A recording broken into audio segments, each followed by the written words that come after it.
What's up, gang? It's Dominic D'Angelo. It's ad-free shows. It's Rumor Innuendo, and it's right after SummerSlam. I am Dominic D'Angelo of ad-free shows, OneTrueSportTV.com, etc. But I'm here with Robert Karpelis, WWE Creative _ish, former WWE writer. And wow, we got quite a bit to talk about today. Quite a bit, Robert. It's great to have you back, Dom. It feels like old times. You forgot to push go live.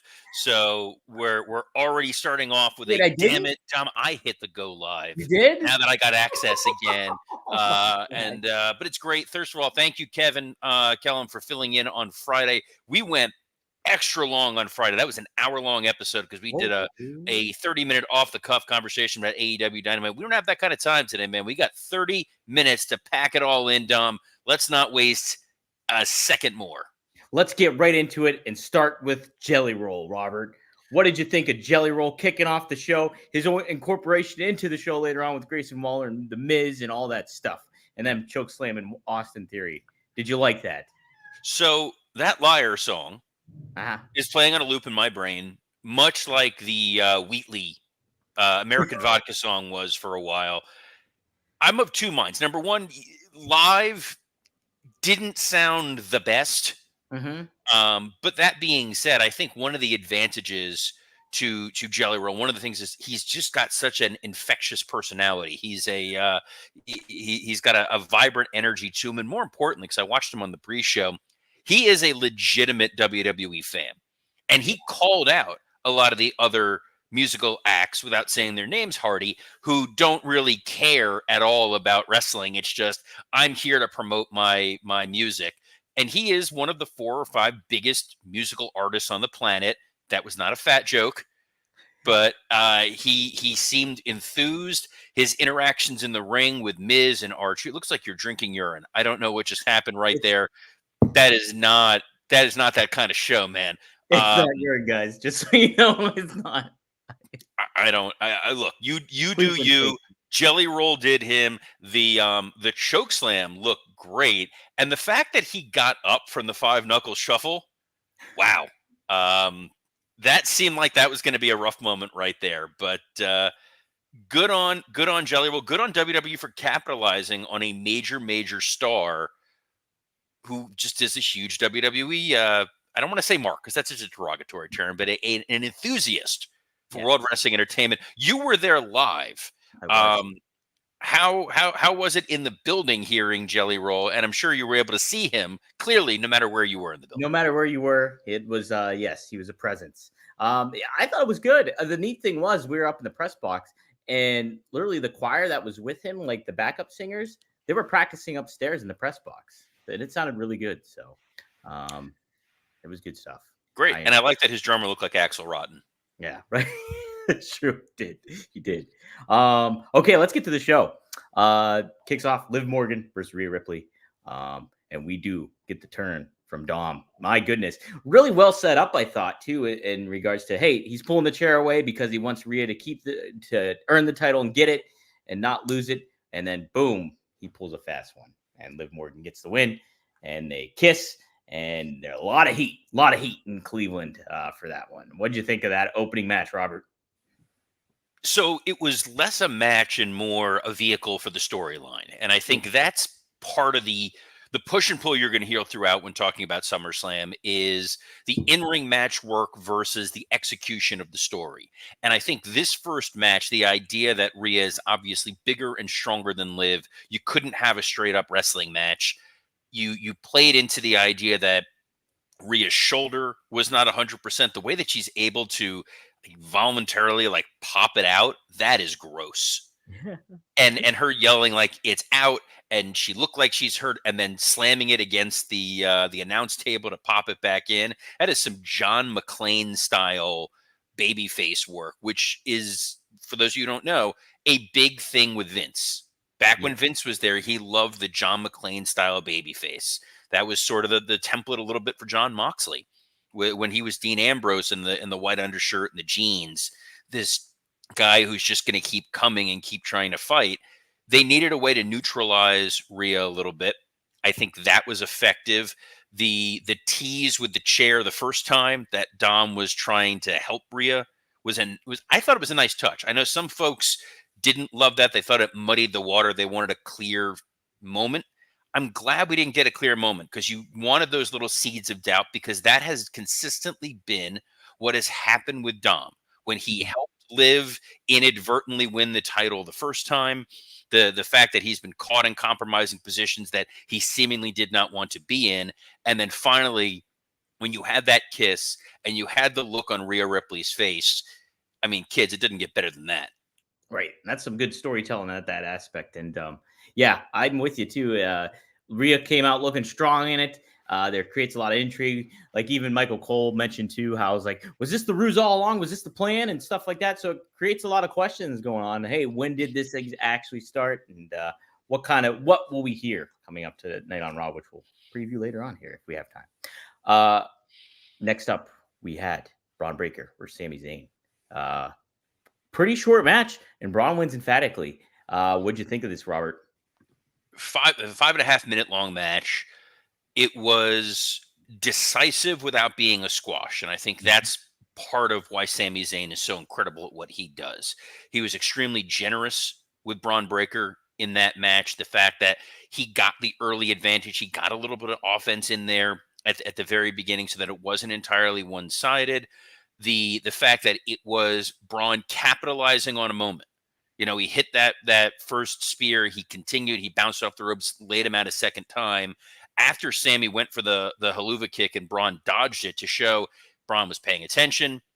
He was learning. He's getting better. This was tremendous. Shout out to the announce team for laying that foundation. McAfee kept saying, like, this is a documentary moment for Braun Breaker. But more importantly, Cole was talking about the number of wrestlers who had won their first Intercontinental title at SummerSlam. And it was Ultimate Warrior. It was Bret Hart. It was Steve Austin. And I believe it was Triple H. So, but even if it's just those first three, to put Braun's name up there, you're immediately realizing, hey, this is a guy that's going to be around for the long haul. Kudos to Sami Zayn for being selfless. Kudos to Braun Breaker for making the most of that moment. And I love that the WWE had that Legends suite where you had Rick and Scott Steiner up there, and they got footage of Rick seeing his son win the title. A really nice touch, a beautiful overall presentation.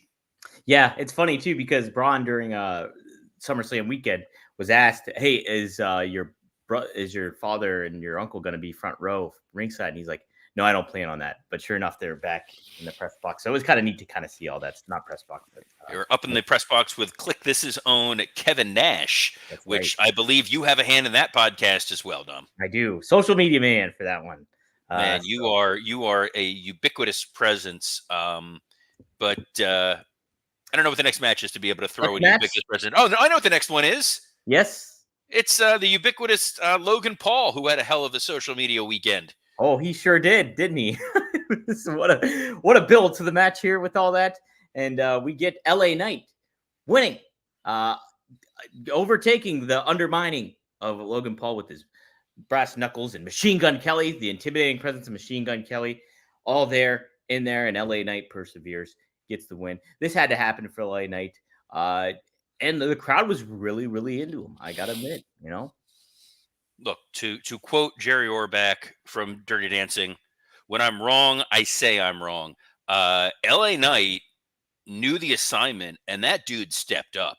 Mm-hmm. This was probably my second favorite match on the entire card, wow. in large part due to Logan Paul. Like I said, I don't want to toot my own horn here, because that's not a Blue Chew ad.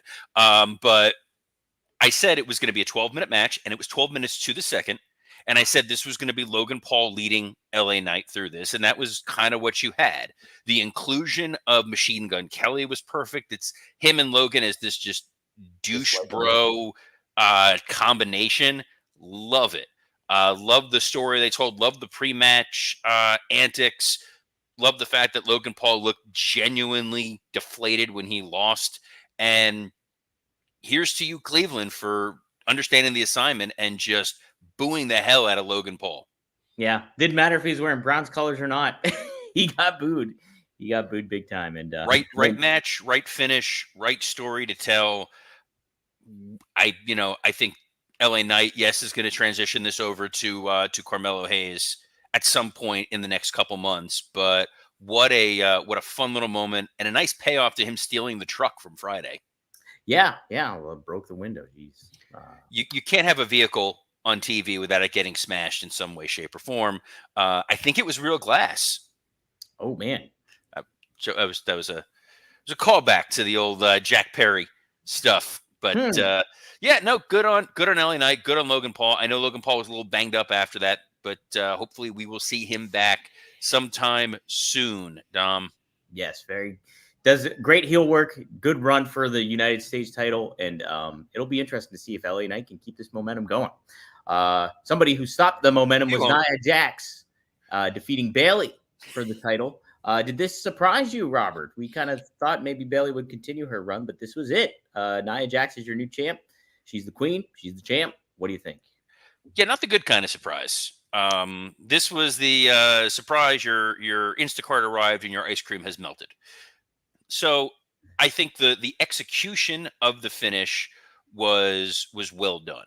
Number one, the idea that Tiffany Stratton came out for what was a calculated fake cash in, the way that they've redesigned the Money in the Bank briefcase to be a giant purse, I think is a really cool touch. Yeah. Nia Jax winning by not just doing one finishing move, but several, which was a hallmark of this weekend. We saw that on Friday with Jacob Fatu and Johnny Gargano.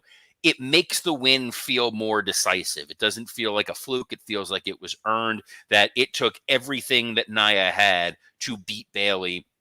That being said, now we're going to get Nia Jax women's title matches. And I don't know where you necessarily go with Nia for right now. I think whoever beats her is going to lose to Tiffany Stratton. That seems like a given. Whether it's going to be a Bayley rematch, whether it's going to be Jade Cargill, Bianca Belair, potentially a returning Charlotte Flair, whoever that's going to be is going to have to contend with Nia, who doesn't shy away from heat, but we know that her promos can get a little meandering. We know that her matches can be a little lackluster. And ultimately, she is a placeholder for the anointing of Tiffany Stratton.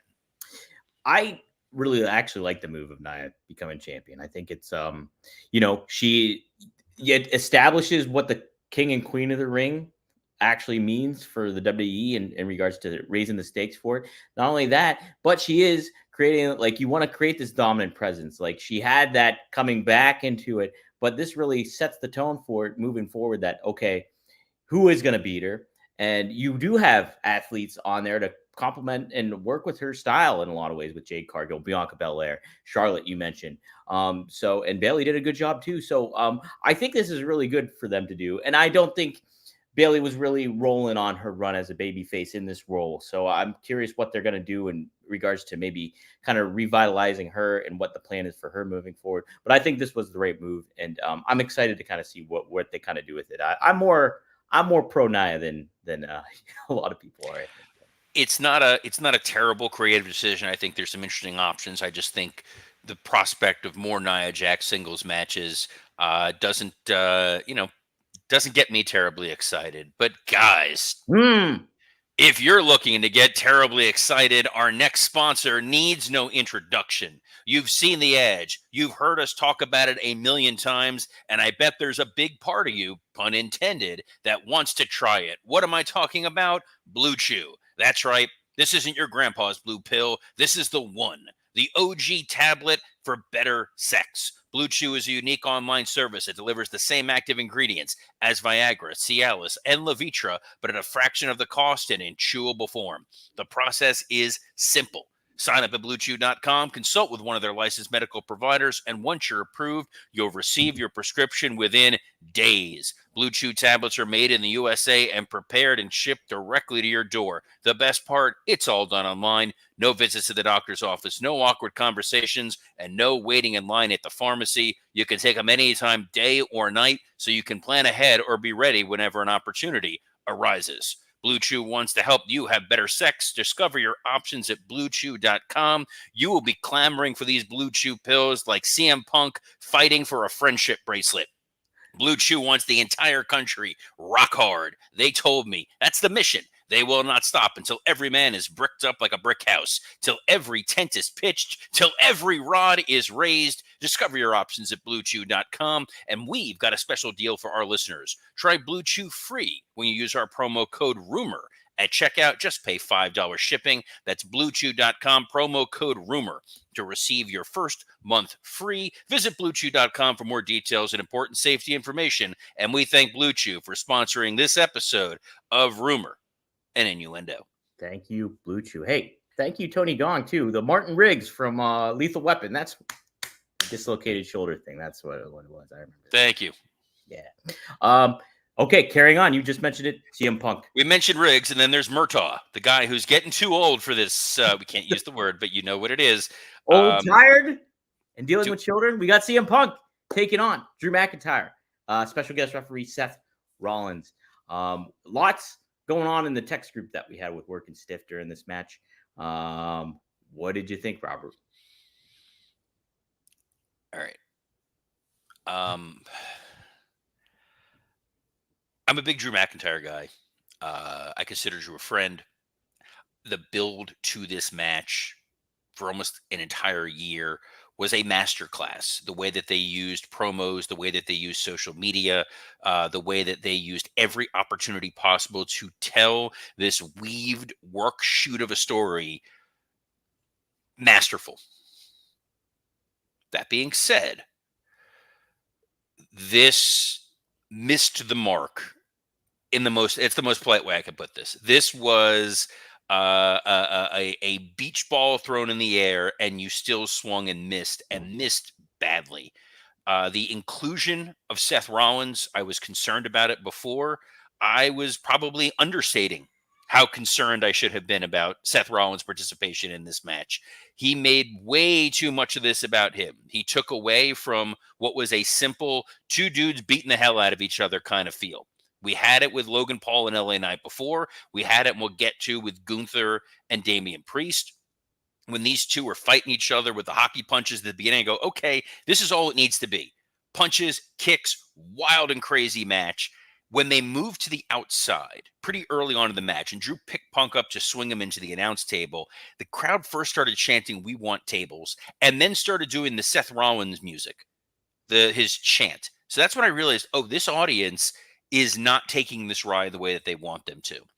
It felt like WWE did not have full confidence in CM Punk to physically be able to deliver. So I'm not going to join that chorus people saying Punk needs to retire, hang it up, he's done. I don't think we got a fair opportunity to see what CM Punk could actually deliver. I think Seth Rollins was constantly making a lot of this about him. Part of that by design of the match, part of that by just his own general insecurity. And then the stuff with the friendship bracelet. Mm-hmm. The thing that I liken this to on Twitter, on X at WWE Creative _ISH, was in the Batman versus Superman DC movie when they both realized Martha. Like that level of uncomfortable, this is terrible. I first liked when Punk ripped the bracelet off of Drew. Cool, like it. But then he saw it on Seth and just goes berserk. Yeah. At that point, I'm like, you know what? As a character, I can't take this journey with you anymore. You've now gone to a level of crazy paranoia that's best reserved for a lunatic heel. The attacking of your good friend Rob Van Dam's former tag team partner Sabu and his pants, no place for that. No place to wardrobe shame. Sabu had much better pants. Sabu had much better pants than what Seth Rollins was wearing. The finish left everybody cold. It's like Punk attacks Seth, so there's that. Drew pins Punk with Seth counting. It doesn't feel like a win for anybody. It just felt like a strange moment that happened on this show. It felt like a a misfire. That's the word I'm going to go with here. A misfire across the board creatively and in execution. Yes, there are paths forward. They can easily correct this as early as this evening on Raw. But from my perspective, this was a no for me, dog. I didn't mind it. I really didn't. I was there live, so I was getting a lot of the feedback from what you guys were texting about too, but seeing it like far away and stuff like that, all the stuff unfolding, stuff that did stand out to me was Seth not being a very good referee, that kind of really stood out. Him taking the moments where it's just like his course, his decision is what he decided to say to both these guys. Like, this is my ring, my company. It sounded really weird and out of place. And so that's kind of what I was going into. This morning, I got to watch the match on Peacock and see all the with the commentary and everything. You don't have to plug Peacock; they're not sponsoring us. I know, but I didn't mind it. Like, I thought I'm with you too. It's like I don't think we really got a chance to really see what CM Punk can still do in the ring in regards to a singles match. He's been gone. He hasn't wrestled a single match in well over a year. When it comes to on television or on a big broadcast thing. And then plus he's getting back from injury and he's getting older. So we'll have to, I think, looked like he was in great shape, by the way. He was in awesome looking shape. Yeah. And that's the other thing too. I think from what him and Drew were doing from it came to like their facials and their expressions and everything like that, that was really good and really well done.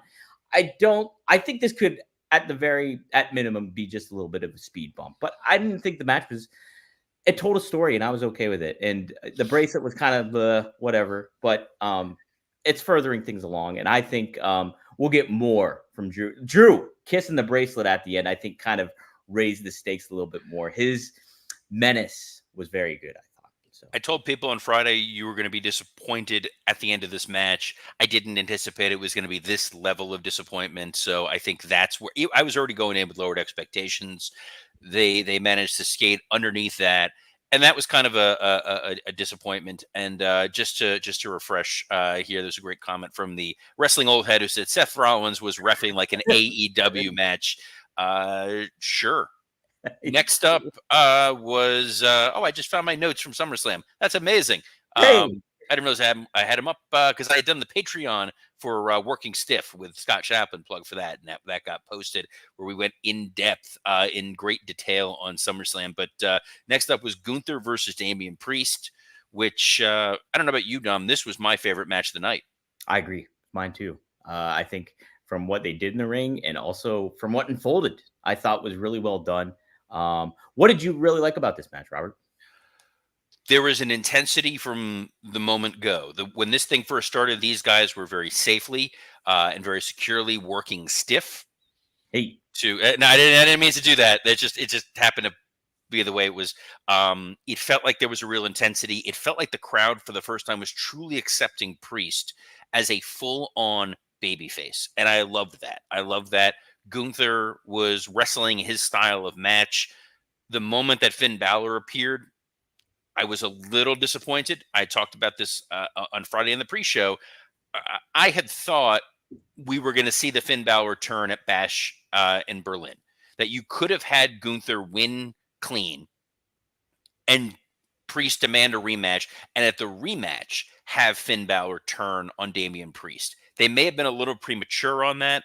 I also would have liked to have seen Gunther win on his own merits. Minor nitpick. But at the end of the day, we got what we wanted. We got the Gunther title reign beginning. We're going to get a Finn Balor reshaping the Judgment Day. And I think that's the big story for Raw tonight is what's next for Judgment Day? Who's aligning where?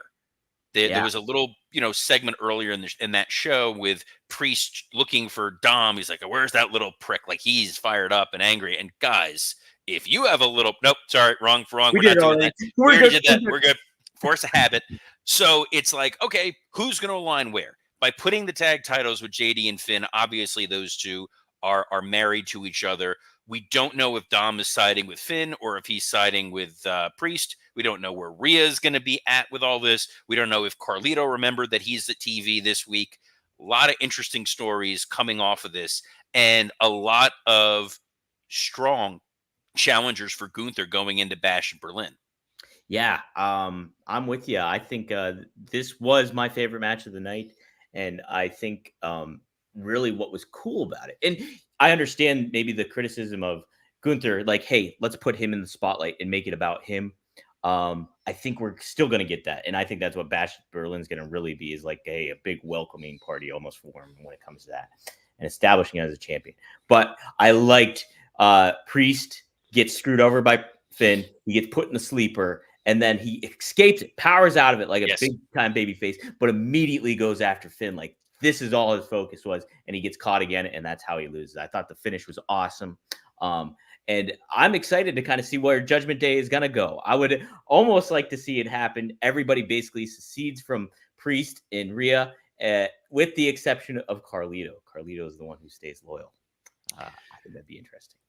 I think that'd be fun. Yes, and then R-Truth popping up for his vote. How about me, guys? Fun tune. Yeah, no, I love it, and I think there's a comment here from the Wrestling Old Head. Do you think Gunther wrestling a heel at Bash in Berlin? So great moment right here to kind of quickly unpack this, because there are so many different options. You can go the Jey Uso route, since Jey Uso was not on SummerSlam, but he's gotten a lot of big wins. That would be a fun first title defense for him. You could go a rematch with Damian Priest, in which case you have to figure out what to do with Finn Balor. I can see an argument where Drew McIntyre says, hey, I deserve a shot. I know there's been rumors that we're potentially going to get Gunther and Drew at some point down the road. There's Seth Rollins, who was not allowed to challenge for Damian Priest. Yes, it was a gentleman's agreement, but still, he's potentially got an argument which could bring out Punk for that whole situation. There's a couple of dark horses that are floating out there. I don't think you could pivot to Sami Zayn quickly, given that he lost, but there's two names that stuck out at me as big-time names that Gunther can beat at a PLE. One would be Sheamus. You were building up that Ludwig Kaiser Sheamus feud for a reason. I think Sheamus is a big, strong guy that could have a stiff match with Gunther, get the European crowd to cheer for him over Gunther and lose. The other, Rey Mysterio. Ooh, yeah. I think Rey would make Gunther look like $1 million, and he is a big enough global star that crowd in Germany will go wild for Rey Mysterio. We've got one match left to go, my man. Yes, and a few more minutes is also. Cody Rhodes battling Solo Sikoa. Bloodline rules. And we got Bloodline rules, which meant no rules. So everybody interfered. Jacob Fatu came in, laid the hammer down on Cody on the commentator's table. People thought he got hurt. But he's very good at selling that Jacob Fatu. The best, I would say. Did not like that. That right. made me very nervous. Didn't it? I was nervous too. He's so good though. He's wearing a walking boot. He's okay. It was in that moment, the way Jacob Fatu sold that leg, that he's struggling to get up, and the screaming in pain, and the way that he landed, there was like a moment where I'm just like, I really hope this is the best sell job ever, and not when Eddie Guerrero injured himself in the frog splash, like right after the Radicals debuted. Yeah. Oh man. Yeah. That was so rough. The entrance for Cody was like 14 minutes long. I loved it. What a story. Him on the bus, the last walk of Pharaoh, the reveal of Arn, one of the few podcasts that I don't think you have anything directly to do with. No, I do YouTube clips. Oh, damn it. I give up. Fine. YouTube clips for the Arn show. Great moment for Arn Anderson right there. Cody getting the goofy skeleton head put on, the long entrance down to the ring. The match, I tweeted this out. It felt like a direct-to-video sequel of the main event we got at WrestleMania. I loved the Mania match, even though we knew we were going to get a ton of those Deadpool Wolverine-style cameos. Yeah. Here, I found myself looking at my watch, just waiting, like, all right, when are we going to get the interference here from Tama Tonga and Tongaloa?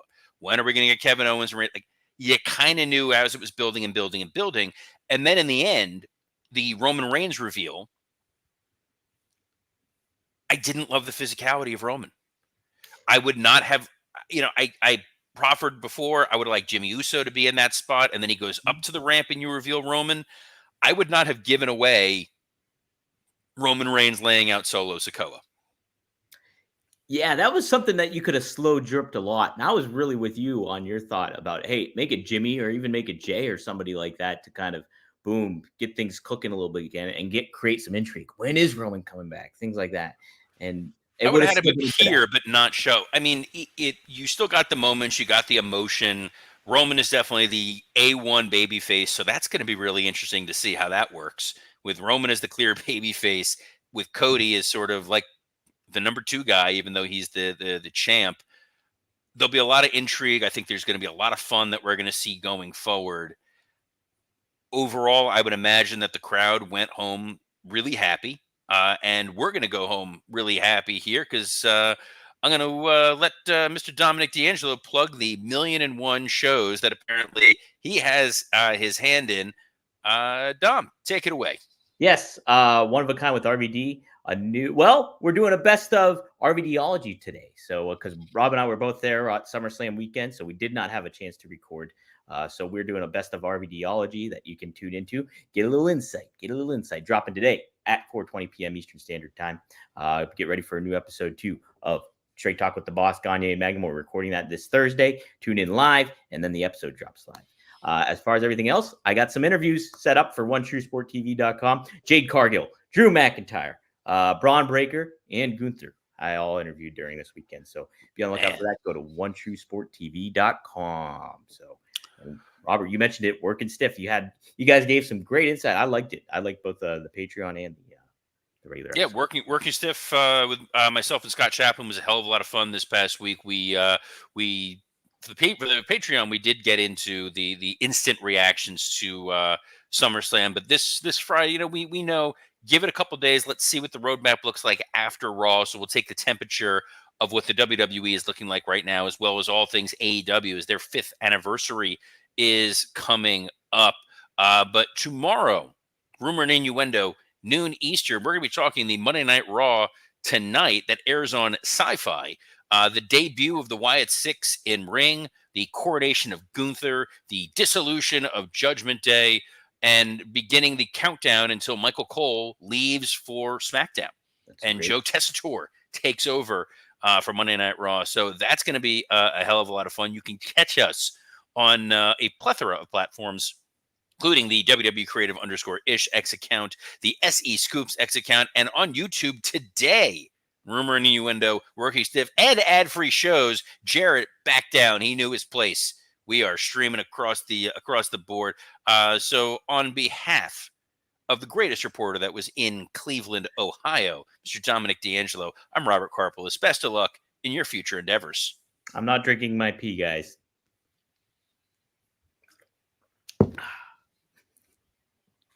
I didn't end the stream. Oh, dang it.